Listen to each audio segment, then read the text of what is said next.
melakukan sholat-sholat sunnah yang lain, tidak ada masalah. Yang penting kita melakukan sholat 5 waktu tersebut dengan penuh rasa gembira. Gembira karena ditakdirkan melakukan sholat. Maka amalan terpenting ketika berpuasa adalah bergembira di saat berpuasa, karena merasa mendapat anugerah yang besar, yaitu ditakdirkan sebagai hamba Allah yang berpuasa. Amalan terpenting ketika kita melakukan sholat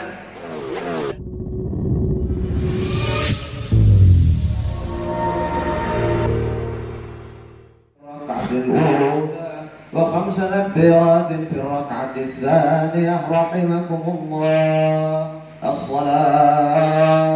صلاة العيد الفطر 7 تكبيرات في الركعة الأولى وخمس تكبيرات في الركعة الثانية رحمكم الله. Marilah kita sholat, hari raya fitrah 7 kali takbir pada rakaat pertama dan 5 kali takbir pada rakaat kedua. Mudah kita semua dirahmati Allah.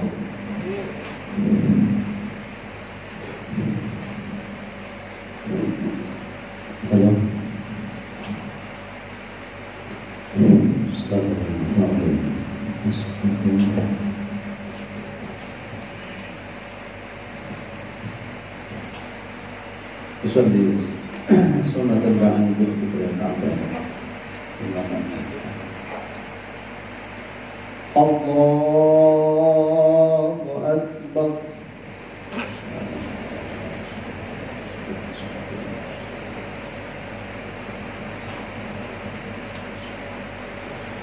الله أكبر. الله أكبر.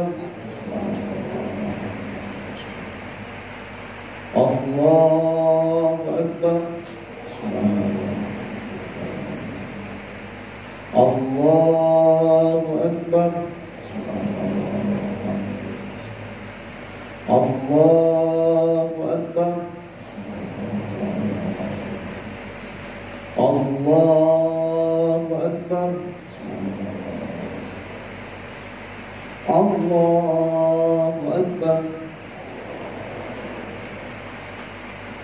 بسم الله الرحمن الرحيم. الحمد لله رب العالمين الرحمن الرحيم مالك يوم الدين إياك نعبد وإياك نستعين اهدنا الصراط المستقيم صراط الذين أنعمت عليهم غير المغضوب عليهم ولا الضالين.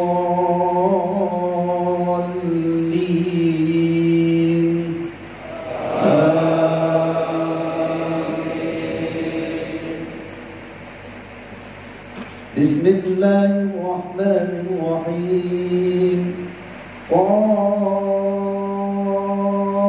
والقرآن المجيد بل عجبوا أن جاءهم منذر منهم فقال الكافرون هذا شيء عجيب أإذا متنا وكنا ترابا ذلك رجع بعيد قد علمنا ما تنقص الأرض منهم وعندنا كتاب حفيظ بل كذبوا بالحق لما جاءهم فهم في أمر مريج أفلم ينظروا إلى السماء فوقهم كيف بنيناها وزيناها وما لها من فروج والأرض مددناها وألقينا فيها رواسي وأنبتنا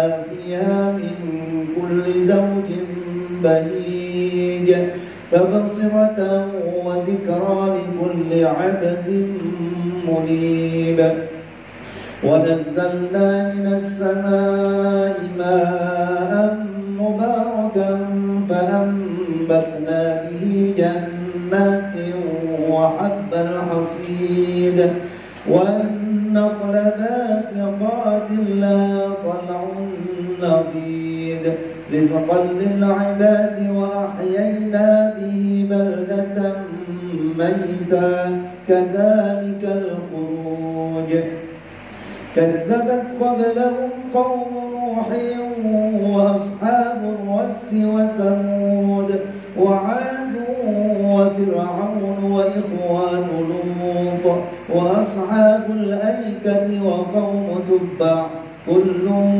كذب الرسل فحق وعيد أفعينا بالخلق الأول بل هم في لبس من خلق جديد ولقد خلقنا الإنسان ونعلم ما توسوس به نفسه ونحن أقرب إليه من حبل الوريد إذ يتلقى المتلقيان عن اليمين وعن الشمال قعيد ما يلفظ من قول إلا لديه رقيب عتيد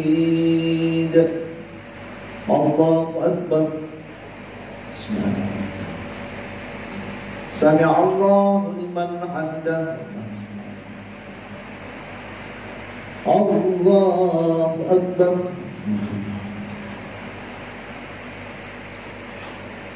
الله أكبر الله أكبر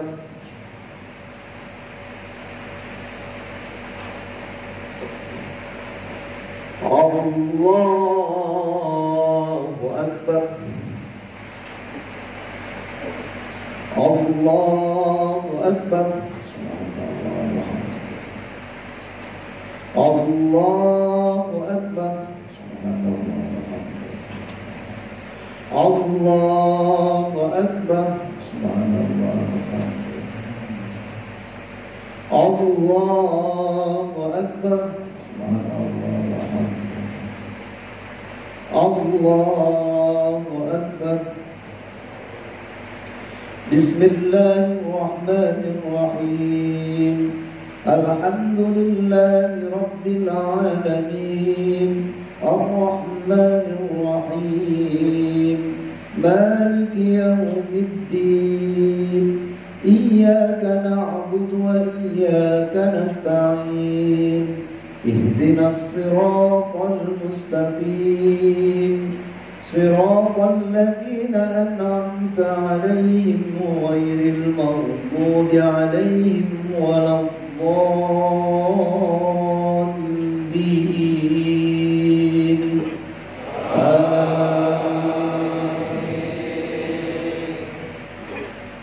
وجاءت سكرة الموت بالحق ذلك ما كنت منه تحيد ونفخ في الصور ذلك يوم الوعيد وجاءت كل نفس معها سائق وشهيد لقد كنت في غفلة من هذا فكشفنا عنك غطاءك فبصرك اليوم حديد وقال قرينه هذا ما لدي عتيد ألقيا في جهنم كل كفار عنيد مناع للخير معتد مريب الذي جعل مع الله إلها آخر فألقياه في العذاب الشديد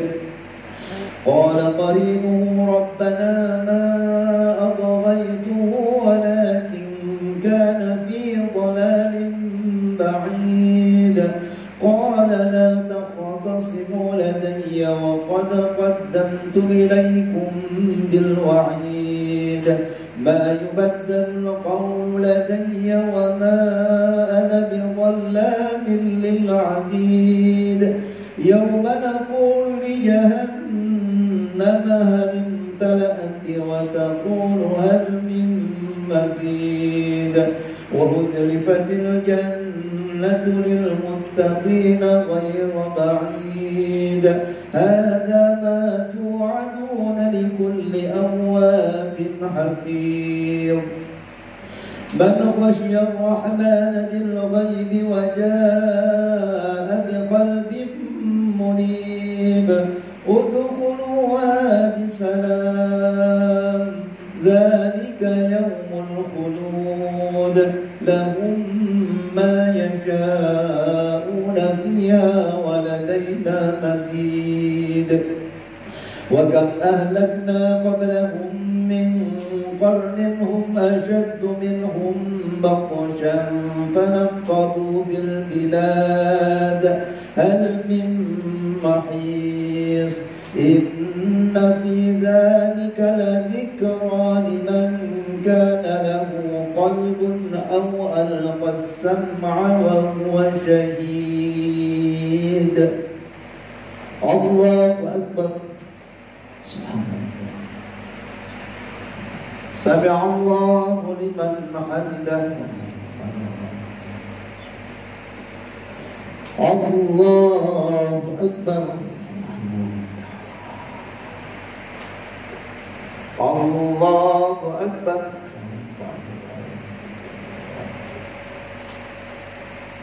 الله أكبر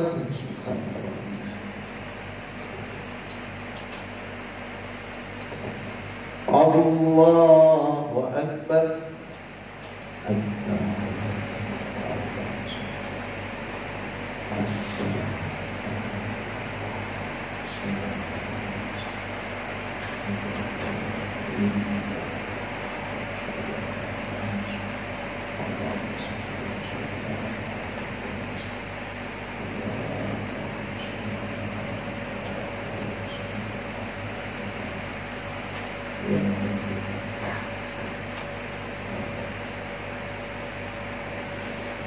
السلام عليكم ورحمة الله السلام عليكم ورحمة الله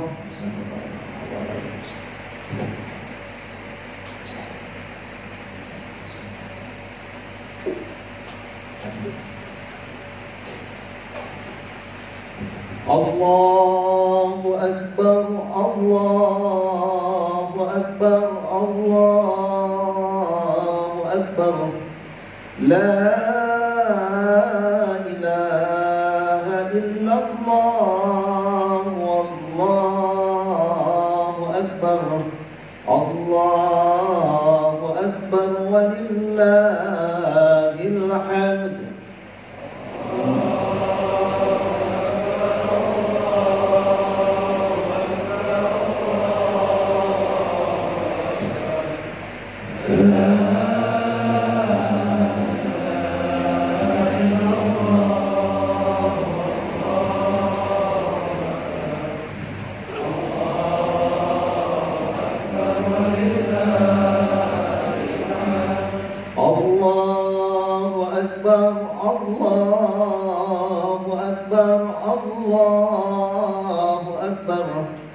لا إله إلا الله والله أكبر الله أكبر ولله الحمد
صدق وعده ونصر عبده وأعز جنده وهزم الأحزاب وحده لا إله إلا الله والله أكبر الله أكبر ولله الحمد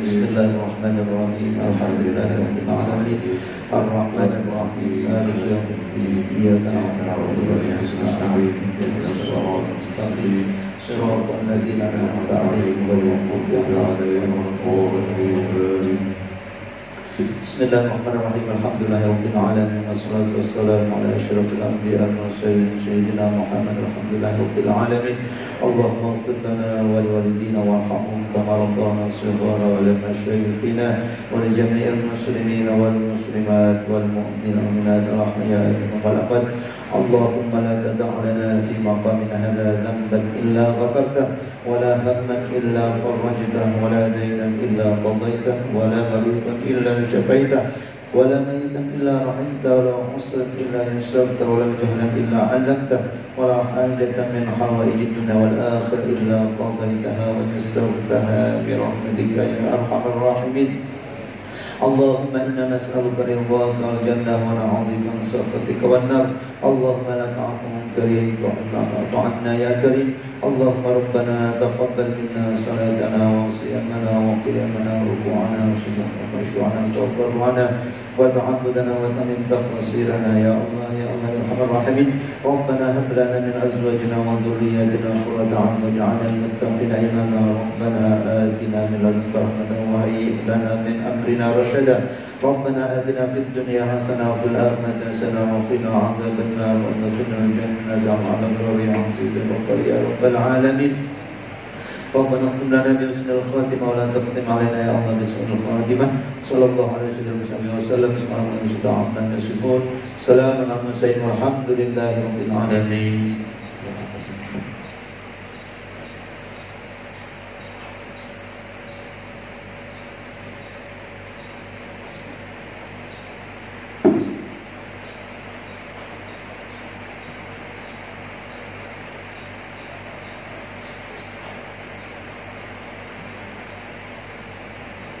إن الله وملائكته يصلون على النبي يا أيها الذين آمنوا صلوا عليه وسلموا تسليما.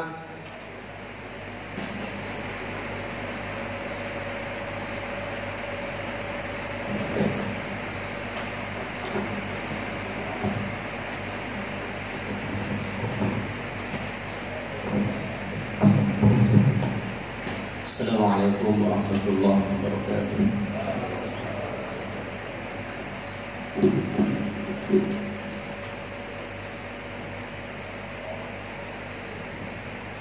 Bahwasanya Allah Subhanahu wa taala dan malaikatnya beri selawat ke atas Sayyidina Muhammad sallallahu alaihi wasallam.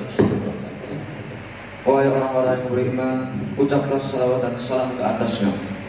Wahai sekalian umat Islam dan perhimpunan orang-orang yang beriman, mudah-mudahan Allah Subhanahu wa taala memberi rahmat kepada kita semua. bahwa sesungguhnya telah diturunkan kepada kamu hari raya, yaitu hari yang mulia dan mempunyai kelebihan sebagai jamuan daripada Allah untuk kamu semua. Maka hendaklah dibesarkan hari ini menurut selayaknya. Hari ini Allah menghalalkan kamu berbuka puasa. Pada hari ini Allah memberikan penghormatan dan melimpahkan kurnia-Nya bagi orang yang membesarkan hari ini, dan segala doa hari ini dimakbulkan. Maka diamlah dan dengarlah khutbah, dan taatlah kamu. Mudah-mudahan kita semuanya beroleh rahmat.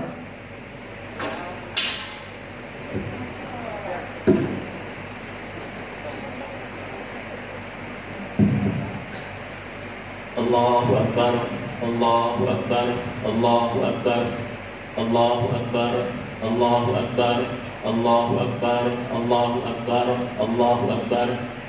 La ilaha illallah wallahu akbar. Allahu akbar walillahil hamd. Alhamdulillah. Alhamdulillahilladzi hadana li hadza wa ma kunna linahtadiya laula an hadana Allah. Asyhadu an la ilaha illallah wa asyhadu anna Muhammadan Rasulullah. Allahumma shalli ala sayyidina Muhammad wa ala alihi wa ashabihi ajma'in. Ma'asyiral muslimin, usikum wa nafsi bitaqwallah. Qala Allah Ta'ala fi kitabihil aziz, a'udzu billahi minasy syaithanir rajim. Ya ayyuhalladzina amanu taqullaha haqqa tuqatih wa la tamutunna illa wa antum muslimun.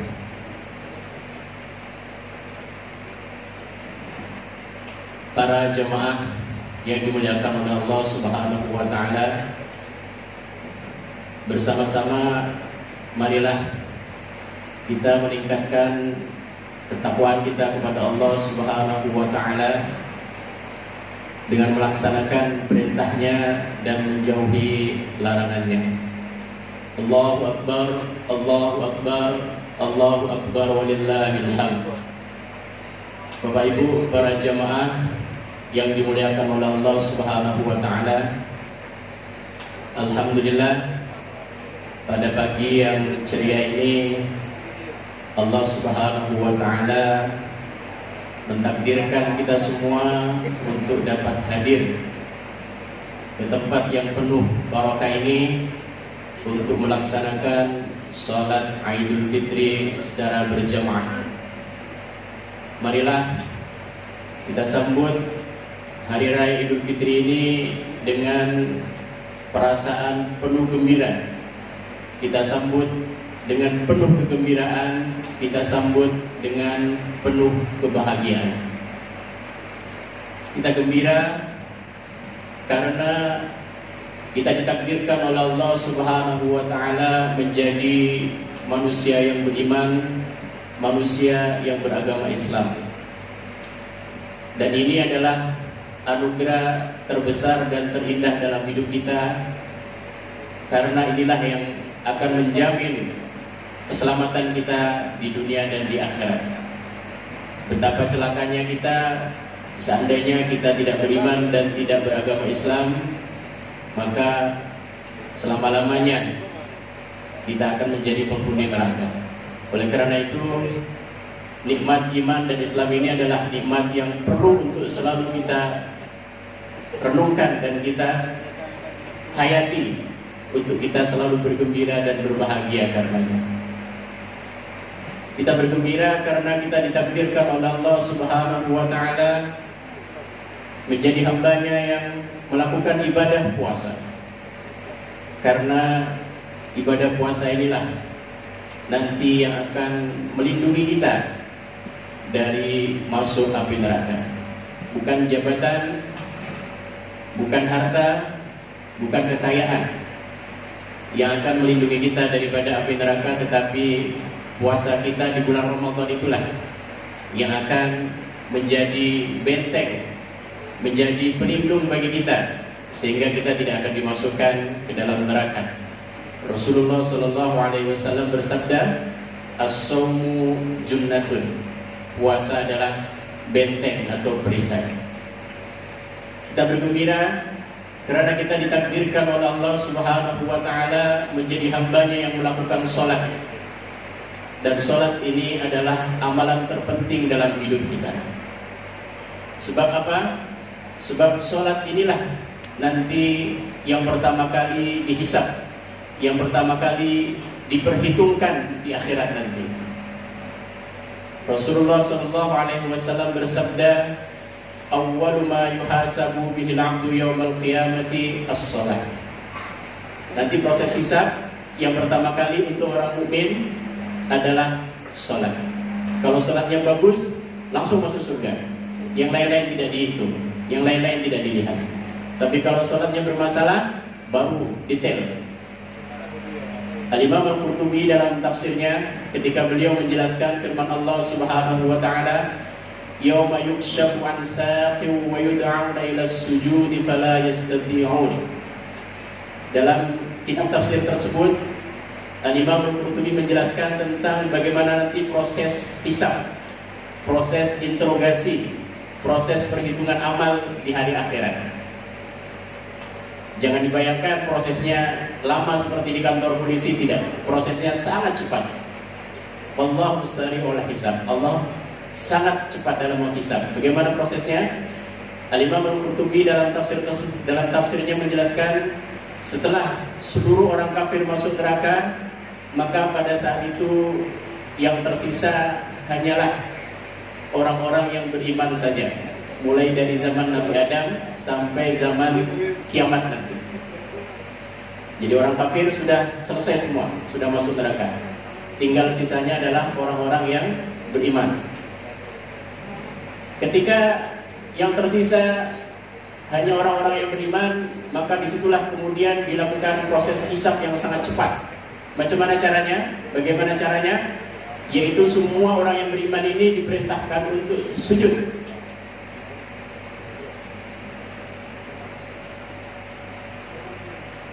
Pada hari itu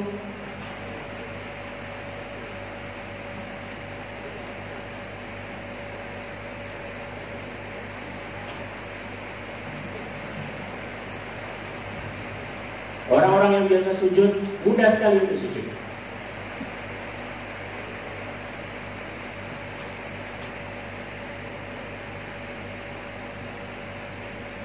Namun yang jarang sujud atau tidak pernah sujud,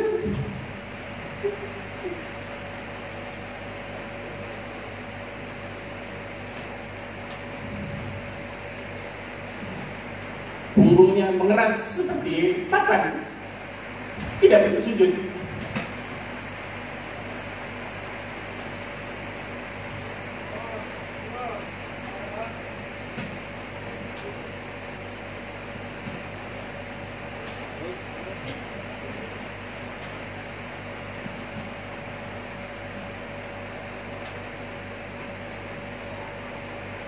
Jadi itu proses hisab sangat cepat. Yang biasa sujud mudah saja sujud, tapi yang tidak pernah sujud, dia punggungnya seperti papan, ngeras, tidak boleh sujud.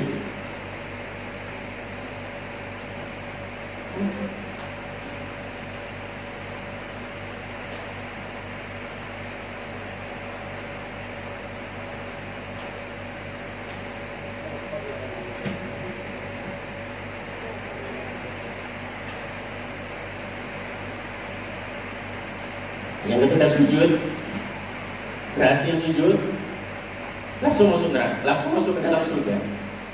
Amal-amal yang lain tidak dikira. Tapi yang tidak bisa sujud pada hari itu, karena di dunia jarang sujud atau tidak pernah sujud, maka kemudian seluruh amalnya akan dihisab, seluruh amalnya akan diperiksa secara detail.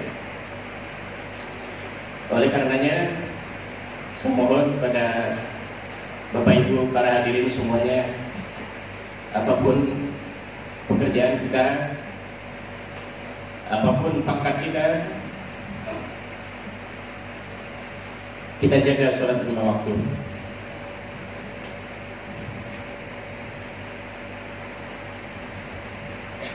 Kita berharap ketika nanti di akhirat kita diperintahkan untuk sujud, kita langsung sujud. Kita tidak ingin ketika kita diperintahkan untuk sujud, tulang-tulang kita mengeras seperti papan dan kita gagal untuk sujud karena di dunia jarang sujud.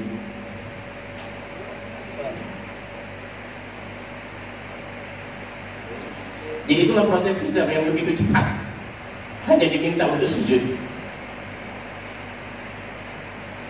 Dan salat yang diwajibkan tidak banyak, hanya 5 waktu saja. Yang boleh melakukan dengan berjamaah di masjid bagus, tapi yang tidak boleh sholat di tempat kerja juga tidak ada masalah. Sholat di kantor juga tidak ada masalah. Yang boleh sholat di awal waktu bagus. Yang tidak dapat sholat di awal waktu boleh melakukannya di tengah waktu atau bahkan di ujung waktu. Yang penting masih dalam waktunya. Kalau sholat zuhur, yang penting belum asar, itu masih boleh sholat. Kalau sholat asar, yang penting belum maghrib, itu masih boleh sholat. Kalau sholat maghrib, yang penting belum isya, itu masih boleh sholat. Sholat isya, yang penting belum subuh, itu masih boleh sholat. Kalau sholat subuh, yang penting belum terbit matahari, itu masih boleh sholat. Kalau terpaksa terlambat, sholat terus potong. Karena dalam mazhab Syafi'i, kalau orang meninggalkan sholat karena lewat waktu, itu masih wajib memotong. Jadi itu tentang pentingnya sholat. Karena nanti proses hisab itu sangat cepat, yaitu kita hanya diminta untuk sujud. Yauma yud'auna ila sujudi fala yastati'un. Yang jarang sujud di dunia atau bahkan tidak pernah sujud sama sekali, itu tiba-tiba tulangnya mengeras seperti papan dan tidak bisa bersujud. Ibnu Athaillah Sakandari dalam kitab Al-Hikam berkata, qalilul amali ma'a syuhudil minnati minallahi ta'ala khairun min kathiril amali ma'a ru'yatin nuqsani minan nafs.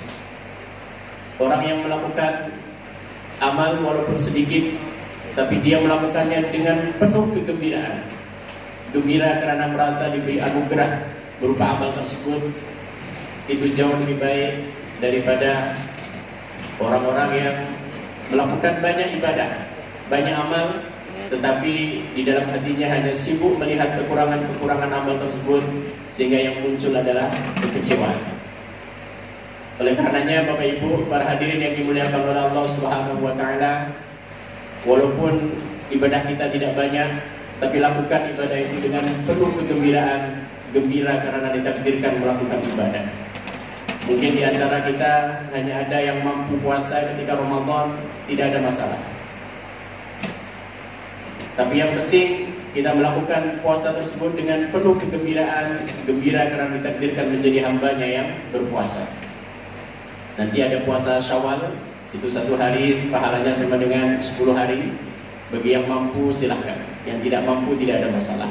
Yang penting sudah puasa bulan Ramadan. Sholat pun demikian. Walaupun mungkin di antara kita hanya mampu melakukan sholat 5 waktu, tidak mampu melakukan sholat-sholat sunnah yang lain, tidak ada masalah. Yang penting kita melakukan sholat 5 waktu tersebut dengan penuh rasa gembira. Gembira karena ditakdirkan melakukan sholat. Maka amalan terpenting ketika berpuasa adalah bergembira di saat berpuasa, karena merasa mendapat anugerah yang besar, yaitu ditakdirkan sebagai hamba Allah yang berpuasa. Amalan terpenting ketika kita melakukan sholat adalah bergembira ketika kita melakukan sholat tersebut, karena merasa diberi anugerah yang besar, yaitu ditakdirkan oleh Allah Subhanahu wa taala menjadi hambanya yang melakukan sholat. Bapak Ibu, para hadirin yang dimuliakan oleh Allah Subhanahu wa taala, perasaan gembira, perasaan bahagia bukan saja perlu kita adakan dalam hati kita dan dalam pikiran kita, khusus pada bulan Syawal atau pada hari raya Idul Fitri saja, melainkan Allah Subhanahu wa taala juga memerintahkan kepada kita untuk selalu merasa gembira dan berbahagia sepanjang hidup kita. Allah Subhanahu wa taala memerintahkan kepada kita untuk menjalani kehidupan ini dengan penuh perasaan gembira, dengan penuh perasaan bahagia, karena merasa diberi anugerah dan nikmat yang begitu banyak oleh Allah Subhanahu wa taala. Allah Subhanahu wa taala berfirman di dalam Al-Qur'an, "Qul bi fadlillahi wa bi rahmatihi fabidzalika falyafrahu huwa khairun mimma yajma'un." Dalam ayat ini Allah Subhanahu wa taala memerintahkan kepada kita untuk senantiasa menjalani kehidupan ini dengan penuh kegembiraan dan penuh kebahagiaan, karena merasa mendapatkan anugerah yang begitu banyak dari Allah Subhanahu wa taala. Bagi yang dalam hidupnya jarang bergembira, jarang berbahagia, maka itu perlu diperbaiki, karena tidak ada perintah untuk bersedih dan tidak ada perintah untuk stres. Yang ada adalah perintah untuk bergembira. Kenapa kita mesti selalu merasa bergembira dalam hidup? Sebab setan senantiasa membisikkan kepada pikiran kita dan kepada hati kita agar kita ini senantiasa kecewa dengan kehidupan, senantiasa kecewa dengan nasib, senantiasa kecewa dengan rezeki, senantiasa kecewa dengan keluarga, senantiasa kecewa dengan kawan-kawan dan semua yang ada dalam kehidupan kita. Maka perasaan kecewa ini mesti dilawan. Cara melawannya adalah dengan selalu merasa gembira dan berbahagia. Dengan kita selalu bergembira dan berbahagia, maka bukan saja kesehatan yang akan kita raih, tetapi juga itu membuat setan frustasi. Setan kehabisan akal untuk menggoda manusia jika manusia itu dalam keadaan gembira. Tapi ketika manusia itu dalam keadaan sedih, stres, maka itu mudah sekali bagi setan untuk menggoda kita. Ada yang sampai membunuh, ada yang sampai bunuh diri, ada yang sampai mencuri dan lain sebagainya. Itu bagi setan mudah sekali menggodanya ketika kita dalam keadaan bersedih atau dalam keadaan stres. Pada khutbah kali ini, insya Allah saya akan menyampaikan beberapa ayat Al-Quran dan beberapa hadis dan juga nasihat-nasihat daripada para ulama agar kehidupan kita ini menjadi jauh lebih bahagia. Yang pertama, agar hidup kita ini menjadi lebih berbahagia, kita mesti selalu berbaik sangka kepada Allah Subhanahu wa ta'ala. Berbaik sangka kepada Allah Subhanahu wa ta'ala. Dalam hal amal, dalam hal ibadah, kita berbaik sangka kepada Allah Subhanahu wa ta'ala. Kita yakin atas kasih sayang Allah Subhanahu wa ta'ala. Kita berbaik sangka kepada Allah Subhanahu wa ta'ala bahwa seluruh amal kita diterima oleh Allah Subhanahu wa ta'ala.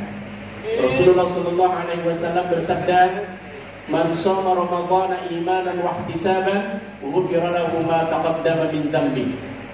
Sesiapa yang telah berpuasa pada bulan Ramadan, maka seluruh dosanya diampuni oleh Allah Subhanahu wa ta'ala.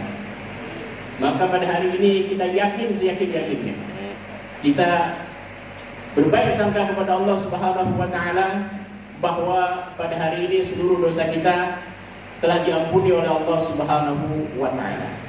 Ini bukan kesombongan, ini bukan kebanggaan terhadap diri kita, tetapi ini adalah berbaik sangka kepada Allah Subhanahu wa ta'ala. Kalau ada yang yakin dosanya sudah diampuni karena dia merasa banyak istighfar, maka itu tidak boleh. Itu namanya takabbur, itu namanya ujub, itu namanya bangga dengan diri sendiri. Kalau ada yang yakin dosanya diampuni karena merasa puasanya sudah sempurna, maka itu tidak boleh. Itu namanya kesombongan dan itu namanya ta'ajub.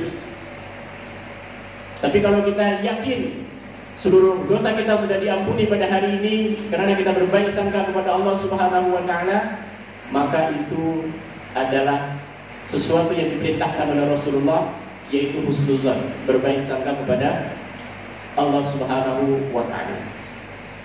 Suatu ketika Rasulullah sallallahu alaihi wasallam menjenguk seorang lelaki yang sedang sakit yang kemudian mati. Ketika menjenguk orang yang sakit tersebut, Rasulullah bertanya kepada orang itu, bagaimana perasaan kamu kepada Allah? Lelaki tersebut menjawab, saya hanya menyangka yang baik-baik saja ya Rasulullah. Kemudian Rasulullah bersabda, innallaha inda dhannil mu'min bihi fadhunna bihi ma tasha. Sesungguhnya Allah mengikut atau terserah kepada prasangka hamba mukminnya, maka menyangkalah apa saja yang kau kehendaki. Artinya apa? Kalau kita yakin seluruh amal kita diterima oleh Allah, maka itu adalah tanda bahwa Allah betul-betul menerima kita. Ketika kita yakin bahwa kita nanti masuk surga, maka insya Allah kita akan masuk surga. Kita masuk surga, kita yakin masuk surga bukan karena kita merasa beramal banyak atau memiliki pahala yang banyak, tetapi kita yakin masuk surga karena kita berbaik sangka kepada Allah Subhanahu wa Ta'ala. Kalau ada orang yang yakin masuk surga karena merasa amalnya banyak, maka itu adalah takabur, itu adalah ujub, dan itu tidak baik, itu dilarang.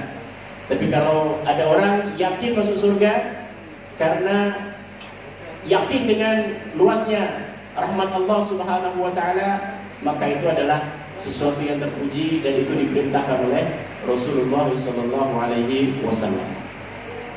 Itu tentang husnuzan, berbaik sangka dalam urusan amal dan dalam urusan akhirat. Sedangkan berbaik sangka kepada Allah dalam urusan rezeki, contohnya kita yakin bahwa rezeki kita sudah dijamin oleh Allah Subhanahu wa Ta'ala. Kita yakin bahwa rezeki kita, rezeki anak-anak kita, cucu kita, semuanya sudah dijamin oleh Allah Subhanahu wa Ta'ala. Keyakinan seperti ini penting. Kenapa? Sebab syaitan senantiasa membisikkan ke dalam pikiran kita, ke dalam hati kita, kekhawatiran tentang rezeki kita di hari tua, bagaimana kalau sudah tidak bekerja, tentang rezeki anak-anak kita kalau kita sudah mati bagaimana, tentang rezeki cucu-cucu kita.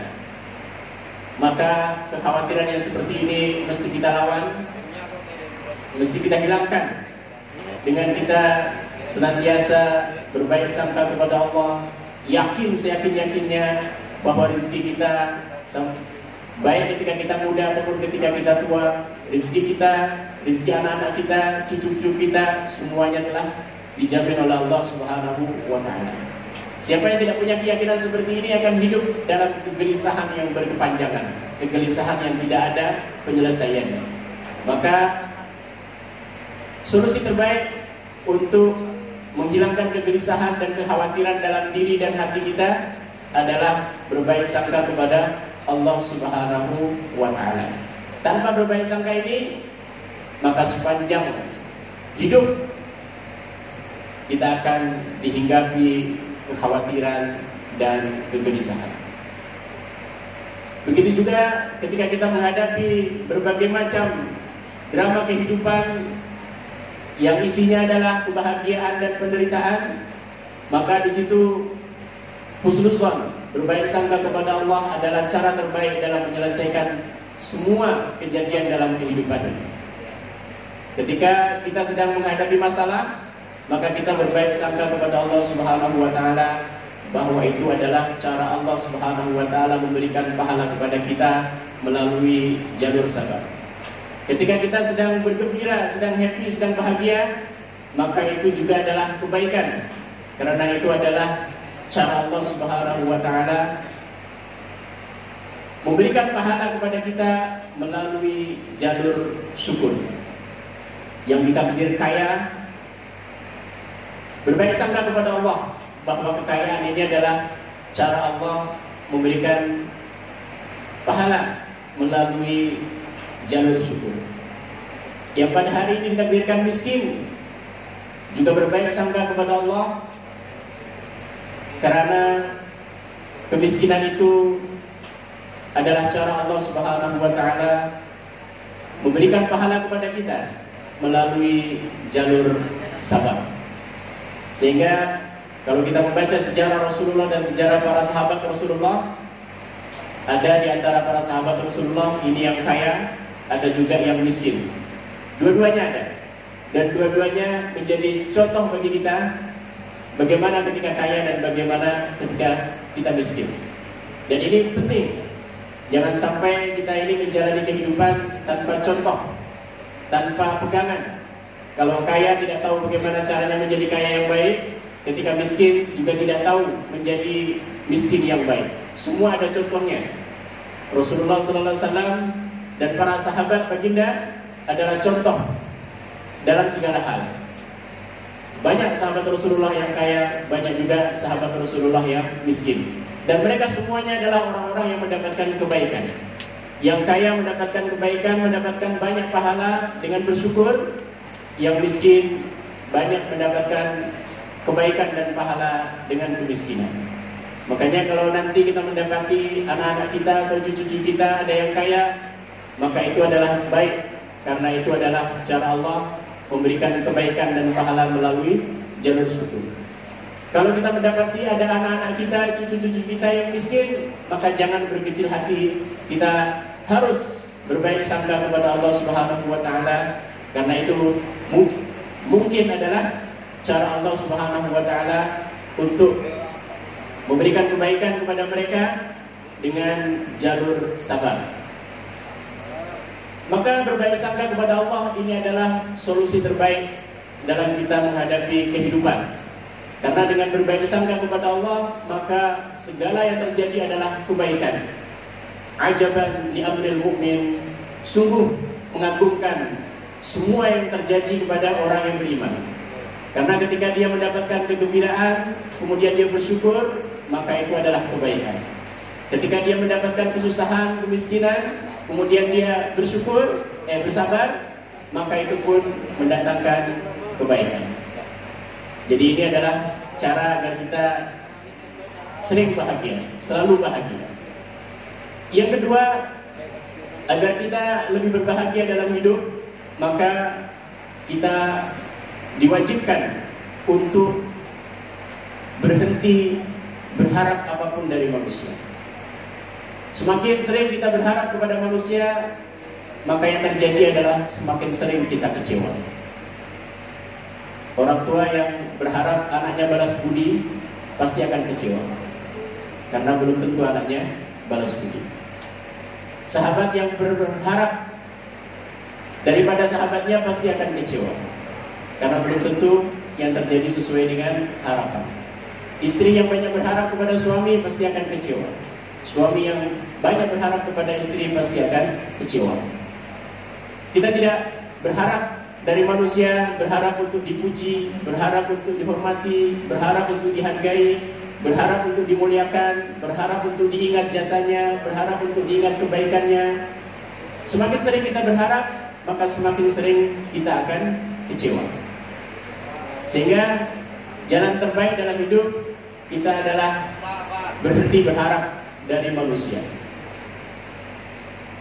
Bagaimana caranya? Caranya adalah dengan kita melakukan segala sesuatu semata-mata karena melaksanakan perintah Allah Subhanahu wa taala. Kita mengurus anak bukan karena kita berharap nanti di hari tua anak-anak akan berbakti. Karena kalau itu yang ada dalam hati kita, pasti kita kecewa. Kita mengurus anak, merawat anak karena kita melaksanakan perintah Allah. Kita membantu teman, kalau berharap saat kita susah dia pun akan membantu kita, maka pasti kita akan kecewa.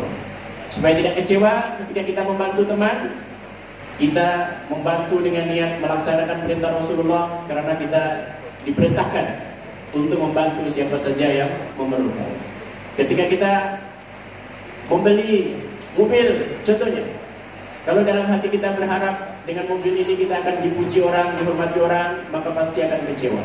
Karena tidak semua orang akan memuji, akan menghormati, bahkan akan mungkin banyak yang menghina. Makanya ketika beli mobil, niatnya bukan untuk supaya dipuji, tetapi adalah niat melaksanakan perintah Allah, karena Allah Subhanahu wa taala suka kepada hambanya yang ketika diberi nikmat, kemudian nikmat itu dinikmatinya. Kalau kita memposting di Instagram atau di Facebook sesuatu video atau foto dengan harapan kita akan dipuji, akan di-likes, maka pasti akan kecewa. Karena tidak semua memuji, bahkan tidak sedikit yang mencaci. Makanya kalau ingin likes, ingin share, ingin posting, niatkan itu adalah melaksanakan perintah Allah untuk